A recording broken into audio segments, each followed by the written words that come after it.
Door County Media Group and the Door County Daily News. I'm Tim Coles, and this is our next edition of Ask a Farmer, brought to you by the Door County Farm Bureau. And we are here at Vandertie Doorco Holsteins.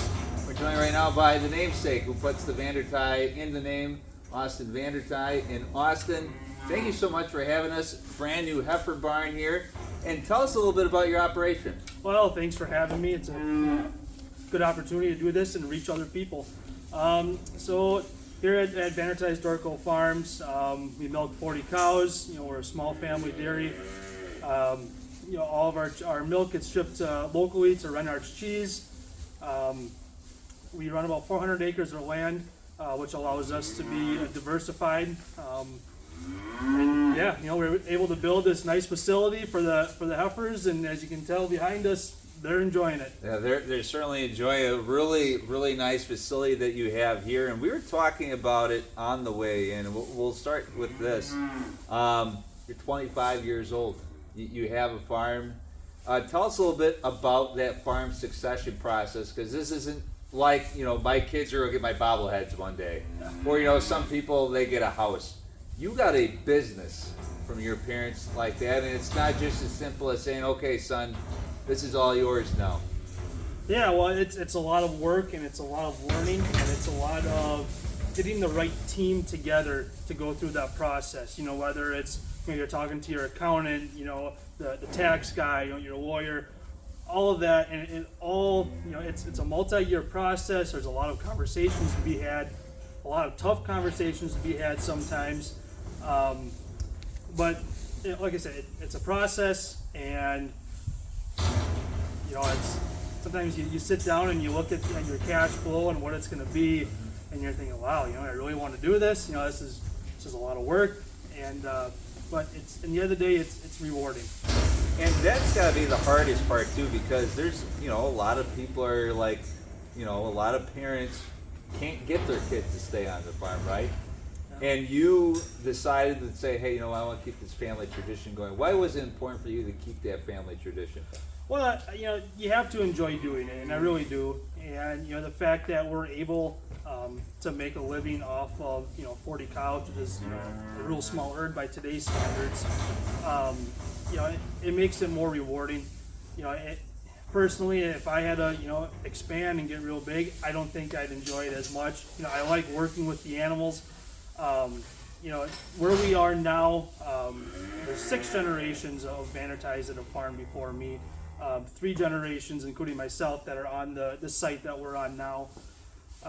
So just growing up in it and being involved and learning, it's something from a young age I realized that I wanted to do. And even growing up, going to college, all that stuff, it kind of reaffirmed that this is where I want to be. What was the hardest conversation you had to have? You said that there's a lot of hard conversations that went through that farm succession plan. What was the one where you had to go home or go into your bedroom or however it worked, and you go, is this seriously what I want to do? Well, a lot of it is the cash flow. Don't get me wrong, my parents did well farming, but they built it up to what it is today, and this is their retirement. So you have to come up with a fair price that they can afford to do the things that they want to do in retirement, but also make it so I can afford to keep the farm. And if I had to buy it for what the tax assessor says it's worth, or what anyone else would say it's worth, there'd be absolutely no way I'd be able to do it. So just having that conversation of what's fair to them, what's fair to me, that's the hardest part. Did you have friends that are just like, are you serious? You're gonna stay? Like, I mean, it seems crazy for me. I mean, I'm almost 40 years old. I can't imagine taking over a farm. Well, a lot of my friends are in the egg industry, so they get it. But I have plenty of friends that aren't, and it's not anything they've said to me. But when you look at them, or you look at some of my parents' friends that they retired at 50, 55, and they had a nice pension and everything else saved up, and I'm thinking, you're like, wow, am I gonna be able to do that? Probably not, So no, no one's ever really questioned like, Why do you want to do that? But it's always on the back of your mind when you're watching what everybody else is doing. What excites you the most about this? I mean, obviously, we were talking about 5-year plans and kind of moving things around. We're here inside your new heifer barn that you just built. You had to build some manure storage. You talk about fun stuff for the cows and some not so fun stuff for the cows. What's kind of in the future? What excites you the most?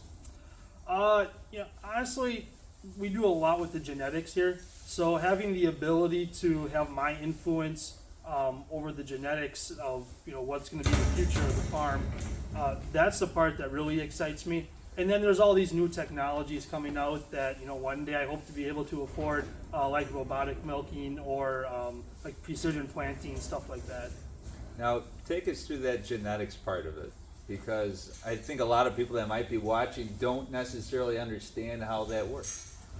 Well, it's a lot like humans, people. You can take here and here, you put them together, and sometimes what you might get, but a lot of times you're thinking, well, where did that come from? So when you're trying to mate these animals, and I mean when we're mating, I'm taking I could take this heifer or that cow, and I look at her and I can kind of see what I think she needs to become a better cow. So then when I'm looking at all these different bulls that they're from all over the globe, I can get semen from Timbuktu if I want. It's really a process, and there's so much information that the Holstein Association and everyone, all these semen companies provide. So every farm kind of has to take information that's important to them and make the mating decisions off of it. Now, where did you kind of get some of this information? Is this strictly just kind of talking to your family members, mom and dad, stuff like that? Farm and Industry Short Course, I know a lot of farmers, they start there. It used to be at UW-Madison, now I think it's at River Falls. Did you go to tech school? Talk about that education to get to this point. Yeah, so and obviously in middle school and high school, I was involved with FFA, and you did the dairy judging stuff. Through 4-H, you showed cattle, and then the best way to learn is be hands-on. And I was fortunate that I was around the farm every single day with my parents, with my grandpa when he was still alive, and not so much that they're actually teaching you, but just by sitting back and paying attention and listening to their conversations with a semen salesman or other Holstein breeders. You can learn a lot that way. And then I went to Madison. I did a 4-year for dairy science. I got a certificate in business management. And you learn all the new practices and techniques and all this new genetic stuff down there of how they can make a better cow. And now I have friends and contacts all over the United States. Yeah, even across the country. Yeah, across the country. I'm in Snapchat groups with guys from Massachusetts to California. So to get all that information and to take it all up, figure out what's important to you, and use it, and use your own personal experiences from it. That's the best part. We talked about the family tradition earlier. You just mentioned something kind of interesting. All the Snapchat groups, all these different places for information. When you talk to your parents or maybe other older farmers, you mentioned, oh yeah, I was talking to somebody from such and such place on Snapchat. Is that kind of a hard to believe thing that we've become that kind of global society now that you can literally get information from everywhere and kind of apply it right here in Brussels? Well, it is really deep, and the way of my grandpa or even my dad when he first started farming, you'd go in the house and you have to grab the phone to talk to someone, Yep. from wherever, and and my grandpa and dad, they did a fair bit with producing embryos from cows and selling them, all over the globe. My grandpa used to sell bulls, Canada, Belgium, Japan, Wow. Russia, so. Information still got around, but it was a lot slower. Now, like you said, I can pick up the phone and, I can put in my group, Snapchat group, take a picture of this cow and say, hey, like, what do you guys think? What do you guys see?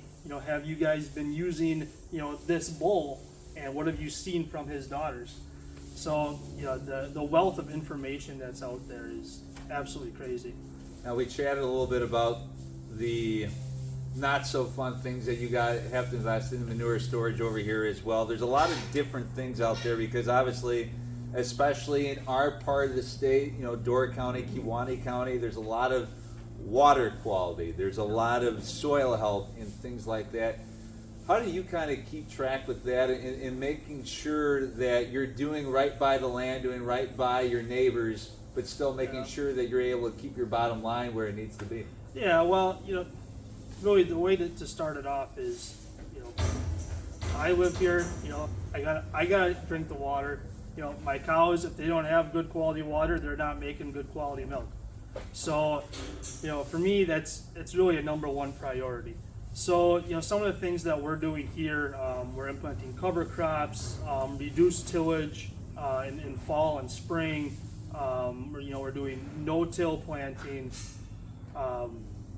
There's a multitude of different things that we're doing. And, at the end of the year, you sit down and you go, well, did this work? Why did it work? Why didn't it work? And then, like you said, at the end of the day, it's your bottom line of, is this making me money?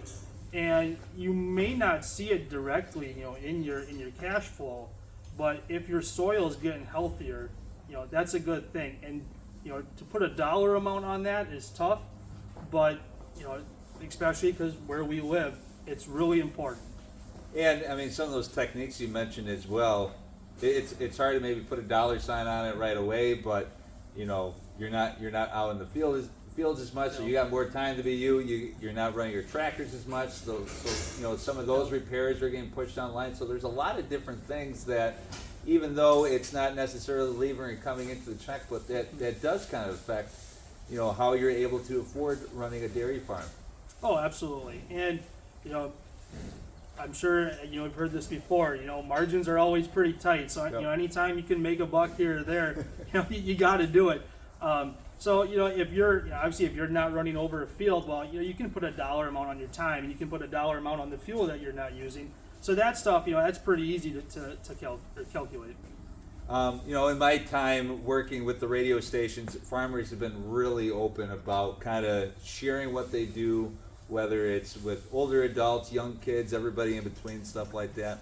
What are some of the questions that, especially maybe younger people have for you when they talk to you at whether it be the fair that's coming up, whether it's just when they come and visit the farm? Yeah, well, as farmers, we're out here every day. So, if people are going to ask questions, 100% ask a farmer, because we're the ones that are out here, we're doing it, we're living it.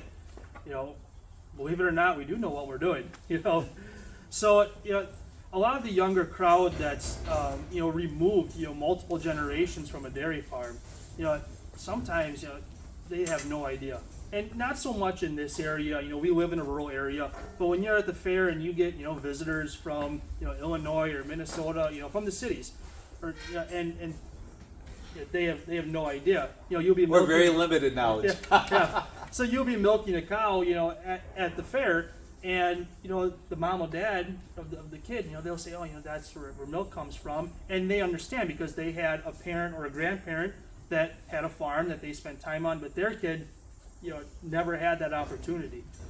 So the kid will say, like, that's where milk comes from. That's gross. Or so it's all about educating, where your food comes from, and that's important to a lot of consumers these days. And we're seeing more of a push to that. So the younger crowd is just educating, because they don't know what they don't know. So it's just putting everything out there, being open, to them to see what we're doing and how we're making a quality, safe product. Now, that brings me to my next couple of questions here. I threw it out to my daughters before they went to bed last night. So we were doing this. What kind of questions would you have if I were to ask, as I termed it, Mr. Austin, about being a dairy farmer and stuff like that? And the one question that they had, because they've been going to the Door County Fair, Kewaunee County Fair. We live in Brown County, so they go to the Brown County Fair. They look at the boards and they see the names, and they go, how do they come up with the names for the cows? And I know at my grandparents' farm, they looked at the first letter of the mom, and they said, okay, so if it was Megan, we gotta go with Marley because of the M names. How do you name your cows? The exact same way. we have all these different families. You know, we have an F family and an A and a K. You know, so when you're going through and you're looking at all these animals, you can kind of and you can kind of tell even without looking up on the registration paper which animal this is. But we've been around enough that we can say, oh, that's from the K family, Okay. or stuff like that. So that's exactly how we name them. If the mom's name, like that cow right there, her name is Frolic. Her calves are named Felice, Finley, and Felicia. It just works out really well. And how do you keep track of them? I know, like, probably we're obviously not in the milking barn right now, but sometimes you got all the names up there with their different milking stats and stuff like that. But how do you keep track of them? Yeah, so all barns are registered through the Holstein Association, but then in the barn we have barn cards above every single cow. And each cow, they go in the summertime, they go outside at night, they're on pasture, they get to exercise. And we keep them inside during the daytime, so that way they have the fans on them indoors, because to be outside on a day like today wouldn't be very nice. So yeah, we have the names above them, we have their lineage. I can go back all the way to where my grandpa bought his first 2 registered Holsteins in the 1940s. And I can tell you every single cow along the way, from where we are now to get back to 1940. So that's how we keep track. Favorite part of farming? What's the thing that no matter what the situation is, hot, cold day, maybe you got an unsuspected bill or something like that, but when you go out the door, you said, you know what? When I do this, it's gonna bring a smile to my face and a song in my heart. Well, for me, my favorite part is, when a cow has a calf, and you see that calf, and you got to see, as she progresses and grows up, and then she becomes a cow. You get to see, the direct influence that your decision had on making a better cow or making a better herd. So just seeing that, that life cycle, repeat over and over, and being able to help, bring new life in, and just that entire thing. That's my favorite part. When did you know? And this will cap off the Coles girls questions. When did you know, as a 25-year-old, or obviously this would have started a lot younger than this, when did you know what, this is what I want to do? I want to be a farmer for the rest of my life. Yeah, I've been asked that question before, and my dad always tells a story. I don't remember it this way, but my dad tells a story. I don't. Every good story starts with that. I don't remember it this way. Yeah. But I was young. He was cutting hay. I was riding in the tractor with him, and we were right in Brussels here. And he said, well, one day this might all be like a subdivision, houses and whatnot. And according to him, I was real quiet for a few minutes, and then I said, well, where would I get the feed for the cows? So he says that's when he knew. I guess personally, I don't think I ever had that aha moment. Yep. I think it's just, I always enjoyed doing it, and there's never really a doubt in my mind that this is what I wanted to be doing. And then finally, there's a lot of people that might be in your shoes, or maybe kind of on the cusp. They're your age, but they're like, okay, do I go back to the family farm? Do I go pave my own path? What's kind of your advice for them? It's tough because every situation is different. You just gotta do what you think is best. Whatever your gut says, but whatever you do, just 100%. You can't go into something and say, this might not work, and hopefully it does. You just got to put 100% towards it, and if you do all the small things right, the big things will take care of themselves. Well, Austin, we thank you for having us to your farm here today and allowing us to pepper you with questions. It looks like the girls, they enjoyed the conversation. They even lie down. Yeah, a little less spunk now. They were jumping around when we first got here. This one over here wants to barge in with some questions as well. But this has been another edition of Ask a Farmer, brought to you by the Door County Farm Bureau, cultivating the future of agriculture. I'm Tim Coles for the Door County Daily News and Door County Media Group.